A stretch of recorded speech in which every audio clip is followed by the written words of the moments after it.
Hey, this is Pastor Ryan. Thanks for joining us for Step One. Our passage this week is John chapter 18, verses 15 through 27.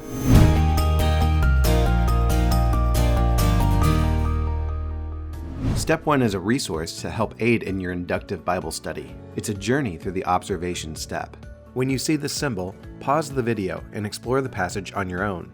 Spend some time answering the prompt question and observing the rest of the text. Then watch the video while comparing your notes to ours.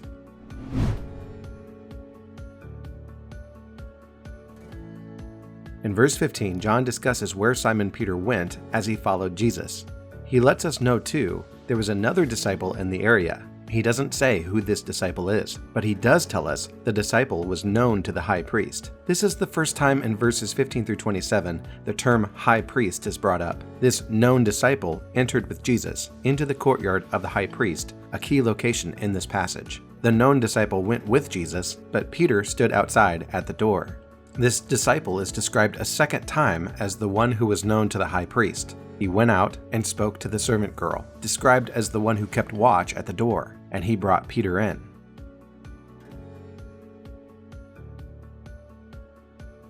The narrative continues as the servant girl, mentioned a second time as the one standing at the door, asks Peter a question. She asks if Peter was one of Jesus' disciples. Peter replies with his first denial, saying, "I am not."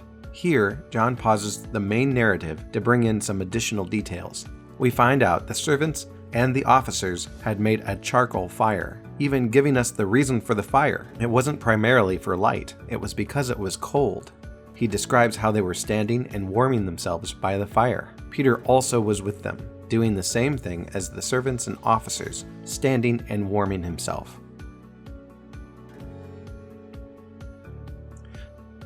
The high priest is mentioned here for the third time in verses 15 through 27. He is questioning Jesus about two things, his disciples and his teaching. Jesus answers him, the person described as the high priest, saying he had spoken openly to the world, a wide audience. He gives examples of his teaching in the synagogue and in the temple, summarizing the teaching, again, as being available to all Jews. With a third statement, Jesus emphasizes the public nature of his teaching, saying that nothing was taught in secret. He asks the priest, "Why do you ask me? There are any number of witnesses that should be available, those who had heard him. They also know what he had said."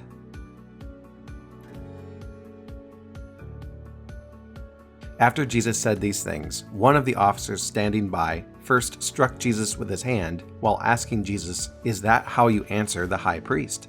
This is the fourth time this person is mentioned. Jesus answers him by asking a conditional question. He said if what he said was wrong, then the officer should bear witness about the wrong.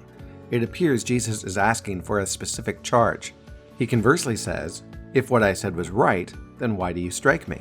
Without describing the response to this particular question, John immediately gives us the result of the questioning, saying Annas then sent him bound to Caiaphas, who was also described as the high priest.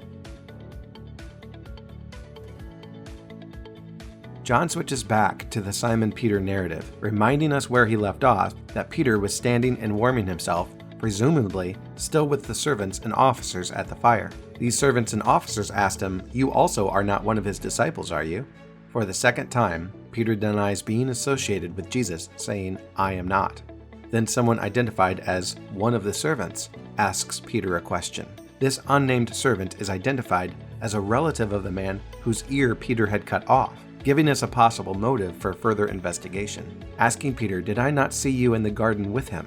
indicating the servant may have been in the garden during Jesus' arrest. For the third time, Peter denies being associated with Jesus, telling us the rooster crowed immediately. John correlates the two events, the finishing of Peter's third statement with the crowing of the rooster.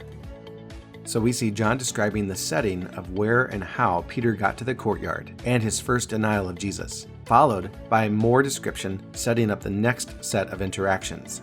But before furthering Peter's narrative, John describes the high priest questioning Jesus and Jesus' interaction with the officer who struck him, jumping right back into Peter's story, describing his final two denials.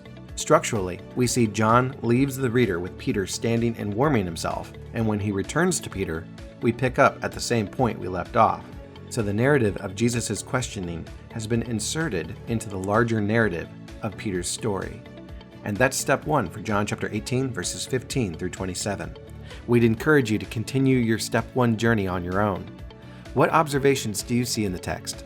What's an important observation you think we missed in today's video? You're encouraged to use the life group notes to continue your Bible study journey this week. We're looking forward to processing our Bible study journeys together this Sunday at Louisville Evangelical Free Church. We hope to see you then.